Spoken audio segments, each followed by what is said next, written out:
even more so instead of being weak against other things. So Donphan can actually play around his weakness and his lower stats really well with this, and being a ground typing, you also have an immunity to electric. Donphan is going to be very specialized in being able to stop Pokemon that are scarfed or any kind of choice item locked into electric attacks, and then poison and rock resistances. It just really works out as a solid Pokemon.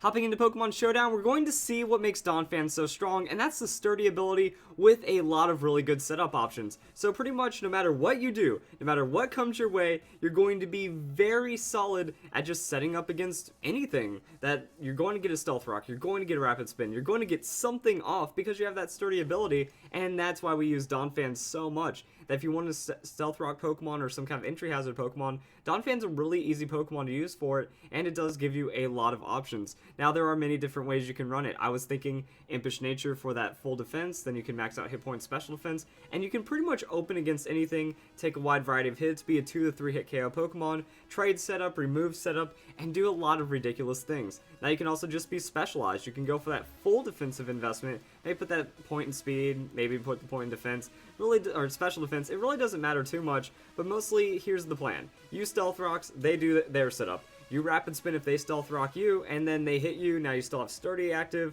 and you can hit them with a knockoff. Use Roar if they're trying to go for stall in the mid to late game if Donphan is still alive. And knockoff is just going to be, okay, they're not even damaging me. You bulk tank a move, then you just go and throw off a huge knockoff. That's going to remove their items. So now you have setup, you have anti-setup, you have item removal, you can roar them through your entry hazards, and you can just really do a lot of things. Now you can also save Donphan, that you switch them out, bring them back in later, and you're still knocking off, they're still not damaging you well. So you can play that really well. If you play around Donphan's weakness, it can reward you more than just the beginning of the game, and that's where some specialized Donphan play comes in. Now if you don't want Roar, you can also use Toxic. Toxic, okay, I'm going to just status a lot of my opponent's Pokemon while they have to worry about Rapid Spin, and it becomes a real burn Pokemon that just chips away at your opponent's damage throughout the entire battle, and it can maybe just cause you to win right there. Other things that Donphan has, Ice Shard, Earthquake. So now we can look at maybe a more offensive idea. They just go hit point and attack, and now you just say, okay, something comes my way, I'm going to take care of it. Trade your Stealth Rocks, trade your entry hazards, tank up a hit, whatever, and then you have Ice Shard. Donphan was the king in 4th generation. Like, if you've been playing since Diamond Pearl era, then you probably have seen this Pokemon way more then, and just overall a lot, because when Dragons were supreme, Donphan was like, sup, I'm going to be able to two-shot you, I have Sturdy, I'm going to win out. Or at least, Ice Shard, it's going to be good for breaking Focus Sash, it's going to be able to break things like that. So you trade, break a Sash, trade Sturdy, switch out, do whatever you want, it just becomes pretty crazy. You also have Earthquake. Earthquake is going to be a monstrous damage option. Remember, this is still a 120 base attack Pokemon. We go Adamant, we max it out, stab on Earthquake's already ridiculous base damage. You can be looking for a KO potential that Earthquake Ice Shard. Boom, that's a KO right there. Doesn't matter. Leftovers is still going to give you tankiness. And that's kind of insane. Now, some people might think Life Orb. The only problem I see with Life Orb is that after running damage calculations, because Ice Shard as a priority move has very low base power, it's going to make, and you're not getting stabbed because you're a ground type, it's going to make it to where you're not going to OHKO even 4 times effective Pokemon, but at the same time you're always going to 2-hit KO them.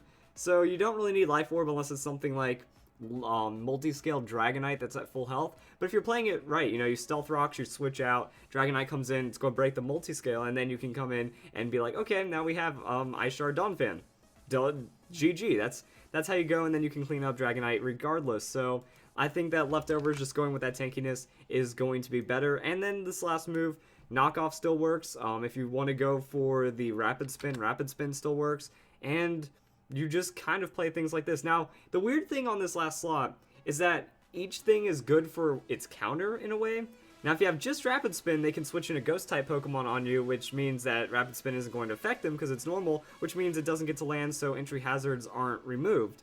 However, if you have Knockoff, you're going to be able to hit those Pokemon super effective. So by carrying Knockoff, you might be able to get an opponent that if your opponent's like, oh, I'm going to switch in my Ghost-type, thinking it's a Rapid Spin, instead you have a Knockoff, that's a KO right there, because it's super effective, item removing, attacks, crazy damage boosting kind of shenanigans. So you can play around your opponent that way, but also it's still really good to have that. If they don't have Ghost, so they're not trying to be so outplay making, then you just say, okay, trade Stealth Rocks, remove yours, hit you really hard with an Earthquake, I can still Rapid Spin you whatever I want, I'm a tanky Pokemon, deal with it. Donphan's pretty awesome like that.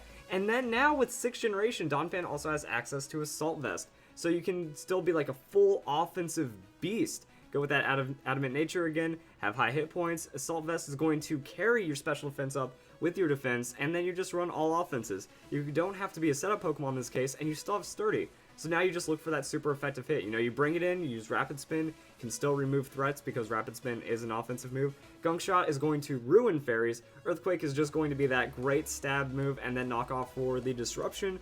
And since you're tanky, you know, it's going to be very hard to one-hit KO you in this situation. Actually, it's impossible because of Sturdy, so that's just your backup right there. And even then, most Pokemon are going to be 2-3 hit KOs. So you're trading really well, you get a Rapid Spin into a KO, something like that. And Donphan, very reliable, very powerful Pokemon. It's really great to see, you know, something so strong, so powerful. You build your team around it just a little. You have that just reward and spread out, and then you have a very powerful core to your team that's also really reliable entry that can reward you depending on how you're playing it. It's just such a diversely just solid Pokemon, and it's amazing like that. So I hope you guys enjoyed the video. That's how you use Donphan, and I hope you all have a nice day.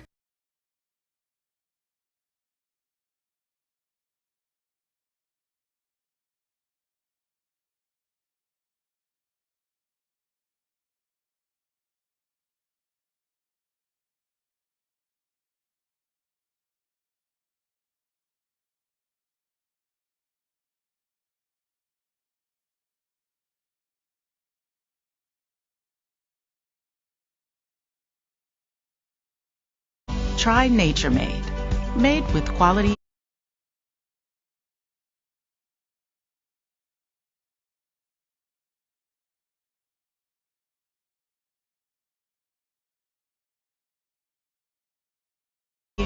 Made to care for you every day. I was the first one to ever join the military in my family. I knew that I wanted to go back to school, and Purdue's a big name. So to finish and get a degree, it boosts your confidence. Start your comeback today at PurdueGlobal.edu. Welcome back, Wolfpack. Brolis here, and this is how to use Excadrill. Now, Excadrill has great stats. I mean, 130 on the attack. That means we're just going to outright do a solid amount of damage, but 88 on the speed. Now, 88 speed is a good speed tier. It means we can speed boost into it really well, or it just means that we can kind of outspeed what we need to and just kind of play that game. But we do have 110 on those hit points. So that means we're actually going to be able to survive a decent amount of hits, even though we have pretty low defenses. Means we have a good chance of at least tanking something up, so we can survive that hit against faster Pokemon and then blow them up with our 130 attack. But the 88 speed, as I said earlier, does mean that we can find ways to boost around and become a sweeper for ourselves. Now, Excadrill is going to be a ground steel typing, and that does mean that we are going to be weak against fighting, ground, fire, and water. We will have immunities to poison and electric though, so 2 immunities. Pretty nice, and then a whole bunch of resistances from our steel typing. Normal, flying, rock, bug, steel, psychic, dragon, and fairy. So we're going to be resisting really well, and that means that we can bring this Pokemon in on quite a lot and then just start going for some damage. Hopping into Pokemon Showdown, Excadrill is actually pretty interesting to talk about. So it's mostly going to be these 3 moves, and then a bonus move, and then kind of however else you need to run it. So first off, we're just going to look at Iron Head. Iron Head is going to be a very powerful move on Excadrill. 80 base power, but it also gets stab. So that means we're going to have a solid hit right there, fairy killing, as well as just a little bit of destruction, and a 30% chance to flinch the target. When in doubt, just throw out the Iron Head. That if Rock Slide or Earthquake isn't going to be enough damage to KO, you might be able to follow up, you get that flinch, then you go into the Earthquake, and you can secure a KO off of a 30% chance. Then we have Earthquake. Earthquake, stab move, you're ground typing. I mean, beautiful. Any ground type Pokemon is going to have a field day with Earthquake. So that means we have a 150 base power with our high attack, and then we're just going to be able to hit a lot of Pokemon. Also gives us some synergy and doubles, and then Rock Slide. For some reason, we get access to Rock Slide, but we don't get Stone Edge. That's just kind of interesting right there. So with Rock Slide, that's just going to be extra flying coverage. So that means we just throw out the Rock Slide, we go for that super effective damage. Talonflame, Charizard, those Pokemon are just going to evaporate. Even though with Charizard we will have to outspeed it, but that's also why we get into some of our other things. And then our 4th move. Now our 4th move is going to be something off of this list. That this isn't a moveset list right here. This is what you can put as the 4th move for Excadrill. Some people like to put Rapid Spin. Rapid Spin makes it to where if they're setting up Stealth Rocks, any kind of entry hazards, that means you can bring in Excadrill on a favorable matchup. That, okay, they have a poison type Pokemon. I'm going to bring in Excadrill, be immune by their poison type move that they were using. Most likely they're going to switch out, so you might as well just make the safe play and go for that Rapid Spin. Now you're going to be clearing hazards. This works with any of Excadrill's resists as well. If you come in onto a fairy type Pokemon, they don't have Flamethrower or Hidden Power Fire, then you just make sure that you get that Rapid Spin, they switch out, and then you try to go for free damage after that. You also have Facade. Now if they have Will-O-Wisp on their team, they're going to use it, and then if you do get burned, at least Facade will be damaged, and since the power doubles, it's going to be like using Earthquake, just slightly less damage, so that is a nice backup to have. If you already have a Rapid Spin Pokemon, if you have Defog, or if you just really don't worry about entry hazards, Facade's going to be pretty good. We also have Stealth Rock. Stealth Rock, it just lets you have those other setup options, that if you bring in Excadrill and you force your opponent out, that means you get a free Stealth Rock opportunity, and then you can go for the damage, or you can go for Swords Dance. Again, all these just kind of work as a really niche kind of thing. Swords Dance, you force your opponent out, you get a free Swords Dance, and now you can threaten them with Iron Head, Earthquake, Rock Slide with pretty much no matter what they bring in. And that's going to combo really well with Excadrill's abilities. Now, depending on what you're using, you can change your abilities around, and that's what I mean, it's just kind of plug and play. You run these three things, and then you can change your ability, you can change your item, and you can change your fourth move to whatever you want it to be. Now, Excadrill with the Sand Rush ability is going to be ridiculously powerful. If Sandstorm is active, Pokemon's speed is doubled, and it gives you an immunity to Sandstorm. So I was running a lot of the numbers on this one. Say we have a Pokemon like Garchomp with 102 base speed and it's scarfed with a Jolly Nature, or some kind of timid scarf Pokemon with around 100 base speed. If we run Excadrill like this, 156 speed EVs means we're going to outspeed those kind of specific scarf Pokemon, and then it gives us some bulk investment. Now, 100 base hit points is kind of the lazy way of doing it. If you want to get really specific, you can put points into defense and special defense. That's going to give you more effective tankiness because our defenses are so low. So we're actually going to be bulkier by investing into the defenses instead of the hit points in this situation. And you can kind of do it however. If you want to just endure more physical hits, you can do that. If you want to split it, you can do that. Or if you want to take some more special hits, you can play it like that. So it is preference. You can go with a split. I would just recommend defense because there are a lot of physical Pokemon in the game. And this is going to be pretty much it. That all you need to do is have some kind of Sandstorm going. So you lead with Smooth Rock Hippowdon or a Smooth Rock Tyranitar. They do their thing. They can set up a Stealth Rocks. They can go for whatever kind of thing they need to do. And then Excadrill comes in with a couple of turns of very hard sweeping, and that's why we run the Swords Dance on this set. Because we come in, we use that Swords Dance in a very favorable situation, the opponent switches out, or we tank their hit if it isn't super effective, and then we go for our Earthquake or Iron Head or whatever sweep until the sand wears off. Now, even after sand wears off, if we tear through the opponent's sweeper Pokemon, that's going to be fine. If we still have our Sandstream Pokemon up, we just switch out Excadrill, go into our Sandstream Pokemon, refresh that sand, sacrifice off that Pokemon, and then Excadrill comes back in. Still has a few more turns of just wreaking havoc on the opponent, and that's going to be with whatever moves. Now, what we can also do is run Scarf with Mold Breaker. Mold Breaker Excadrill is an excellent Pokemon because we have a ground type Pokemon that's going to get Stab Earthquake with Mold Breaker. Levitate Pokemon are going to get obliterated by it, and then we can run Choice Scarf. Now, to get the most speed possible, we're just going to run 252 speed on that 252 attack with the Adamant Nature, so we still have a very high amount of damage, over 400 attack, while also getting over that 400 speed as well. So, I mean, we're just going to be doing so much damage, and it's going to be beautiful with that Mold Breaker. So, Pokemon with Levitate, boom, we're going to be able to destroy them. We outspeed Gengar, we hit it with an Earthquake. We outspeed Rotom, we hit it with an Earthquake, and that's going to be your KO like that.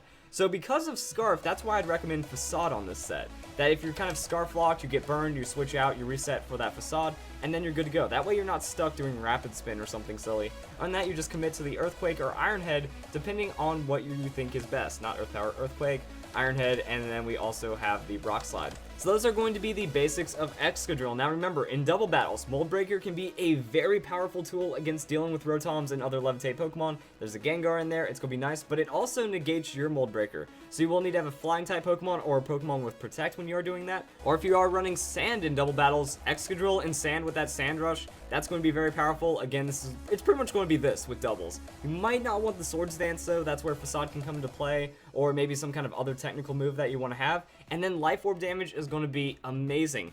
And then there's Sand Force. Now, Sand Force I don't feel is that great because 88 base speed means we're not going to be outspeeding much. We have to Scarf into our Sand Force, and that's only giving us 30 more damage, or 30% more damage in Sandstorm. Life Orb gives us 30% more damage, so that means we can just run Sand Rush with Life Orb, so we're getting more speed for the same amount of damage if we had Sand Force, and we actually don't get locked into a move. So Sand Force not going to be useful